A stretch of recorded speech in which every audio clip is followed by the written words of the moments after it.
Welcome back to the show, everyone. We've got a wild one for you today. Imagine this, it's late at night, you're patrolling a quiet, fancy neighborhood, and you spot someone sneaking into a mansion through a window. Oh, I'm already hooked. So, was it an intruder? A burglar? What's the story here? So this patrol officer, let's call him Eric, sees this guy slipping through a window. Eric calls out, "Freeze, this is the police." Oh, yeah, I can just picture it. And I bet the guy was shocked. Totally. He's standing there, caught mid-sneak, and says, "I live here." Uh-huh. Sure, buddy. Everyone says that when they're caught in someone else's house, right? Exactly. Eric isn't buying it at all.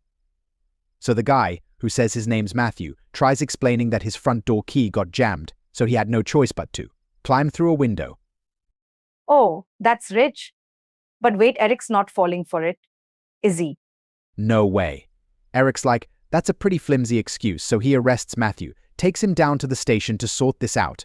By now, Matthew's frustrated but cooperative. He insists, over and over, that he lives there. But Eric wants proof. So, did he have any? Like ID? Anything?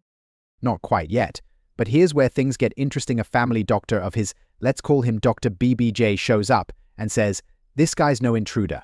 He's the owner." A doctor shows up at the police station to vouch for him. That's a pretty unusual turn of events. Right?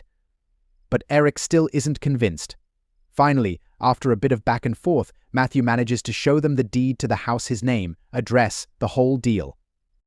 So he really was the owner. I can imagine Eric's face when he realized he'd just arrested the homeowner. Oh, he was mortified. You could practically see the regret. Eric apologized, of course, and Matthew was pretty good-natured about it. But Dr. BBJ just shakes his head and says, "Next time, call a locksmith." You know, this is such a classic case of jumping to conclusions. Poor Matthew, just a guy trying to get into his own house, and suddenly he's a suspected burglar. Exactly. And it just goes to show, things aren't always what they seem. Sometimes the simplest explanation really is true. So, listeners, what would you have done if you were Eric? Or imagine being Matthew caught red-handed in your own home. I bet some of you have your own wrong place, wrong time stories. Yeah, we'd love to hear those.